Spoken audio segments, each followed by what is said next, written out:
আসসালামু আলাইকুম রহমতুল্লাহি বারাকাত। আমাদের বড় বড় বড় বড় নেতা এখন পালিয়ে বেড়াচ্ছে ইন্ডিয়াতে।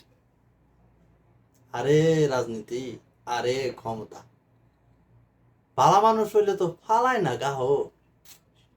তোমরা পালিয়ে গেছো তো একজন একটা ফেসবুকে ভালো করে বিবৃতি দাও না, সামনাসামনি ভিডিও করে কইতা যে আমরা আছি, পালিয়ে গেলেও আমরা আছি, এটা কম না। কেউ ছবি তুললো বলে বাধা দাও। কেমন নেতা তোমরা, কেমন রাজনীতিবিদ, কেমন নেতা তোমরা? কার জন্য রাজনীতি করলা? কা ও কা বলছিলাম, এই যে খবরে দেখতে পাচ্ছেন, কলকাতার এক পার্কে তারা বসে মিটিং করতেছে। এদেশের মানুষের হাজার হাজার কোটি টাকা তারা মেরে নিয়েছে। হেরাই বেলা আমাদের নেতা, হেরাই বেলা আমাদের রাষ্ট্রের এমুক এমুক সিরা খেতা।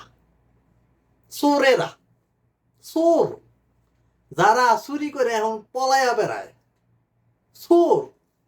এখন আবার দেখবেন কিছু পাগল ছাগল আছে, কামাও করবে। এমন নেতার নেতাগিরি করো না যে নেতা চুরি কইরা দেশ ছেড়ে পালায় যায়। ভালো মানুষ কখনো পালায় না, চোরেরাই পালায়।